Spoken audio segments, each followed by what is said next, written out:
Bonjour à toutes et à tous. Cette année encore, nous sommes obligés de procéder par voie numérique pour nos vœux et c'est bien regrettable.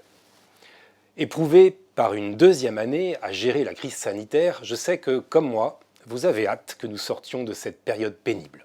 Notre présidente, Madame de Rothschild, nous a fait l'honneur de dresser un parallèle entre notre hôpital et le Gitana. Et force est de constater qu'à l'instar d'un voilier en pleine course, nous avons encore dû traverser de nombreux grains en 2021.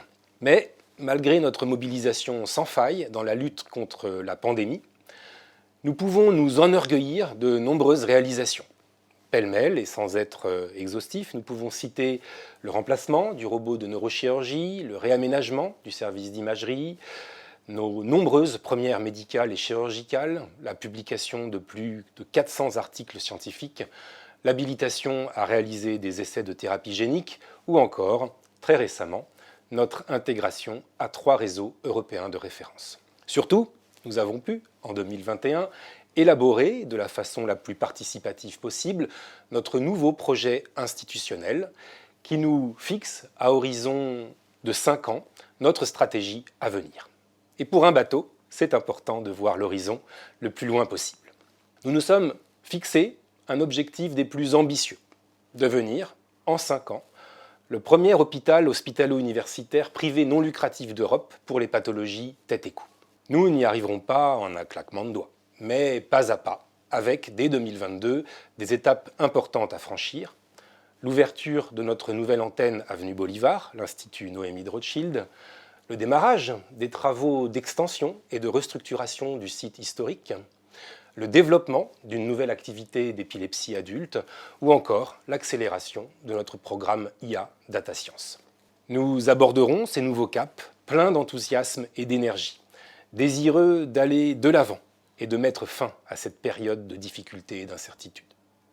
À ce titre, je ne peux que me féliciter des résultats du récent baromètre social réalisé en décembre, lequel indique que vous êtes 89% à vous déclarer fiers de votre travail à la Fondation et 82% à avoir confiance dans son avenir. Je veux donc profiter de l'occasion qui m'est donnée aujourd'hui pour vous redire toute ma fierté et mon honneur de diriger au quotidien notre hôpital avec pour cap les orientations stratégiques que notre conseil d'administration a validées.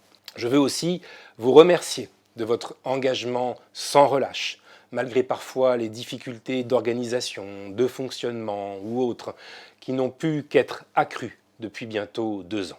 Comme vous, je constate et je regrette la crise de vocation qui touche en ce moment le secteur hospitalier.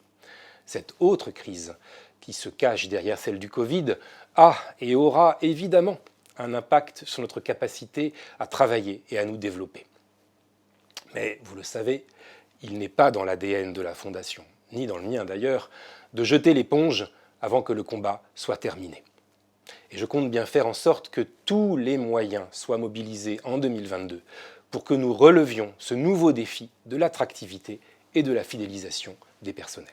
À ce titre, j'ai demandé à la DRH et aux managers de faire du recrutement leur priorité numéro 1 de ce début d'année. Car en tant qu'hôpital, notre richesse, ce sont les femmes et les hommes qui contribuent, quel que soit leur métier, à prendre en charge les patients. Nos efforts porteront ainsi sur le renforcement de l'attractivité, mais également sur la valorisation de toutes les compétences dont nous disposons déjà en interne ou qui doivent être soutenues et développées. Nous faisons beaucoup à la Fondation. Et pour peu que vous ayez regardé ce qui se fait ailleurs, vous savez qu'il fait bon y travailler. Alors bien sûr, certaines choses peuvent encore être améliorées, et nous y travaillerons, car nous nous plaçons dans une démarche d'amélioration continue. Et pour ce qui existe déjà, nous devrons amplifier notre communication et mettre plus en avant tous les avantages qu'il y a à travailler à la Fondation. Chers tous, à ceux qui doutent, je veux opposer la force de notre collectif. Je veux vous dire aujourd'hui ma détermination intacte et mon total engagement pour défendre et soutenir notre maison auprès de nos tutelles et de nos partenaires, de nos mécènes, comme je l'ai toujours fait au cours des 12 dernières années. Nous avons à la Fondation, traditionnellement, deux moments collectifs forts dans l'année.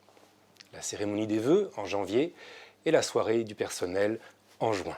Privés des deux en 2021, nous avions prévu de les réunir le 18 janvier dernier pour un grand moment festif. Ce virus résistant et ses variants en ont décidé autrement. Mais soyez assurés que ce n'est que partie remise et que, dès que nous le pourrons, nous nous retrouverons ensemble pour un moment de partage et de convivialité comme nous savons le faire à la Fondation. D'ici là, je veux vous transmettre avec sincérité et chaleur tous mes vœux de santé et de bonheur à vous et à vos proches. Depuis 2 ans, cette crise nous aura permis de réévaluer les priorités de notre vie et le sens que nous lui donnons. Au sein de la Fondation, je vous invite à continuer de voguer ensemble vers ces nouveaux cieux que je sais plus favorables que ceux actuels. Il y aura sans doute encore des grains, peut-être des tempêtes, mais quoi qu'il arrive, nous avançons. Il n'y a pas de chemin, il n'y a qu'un sillage sur la mer.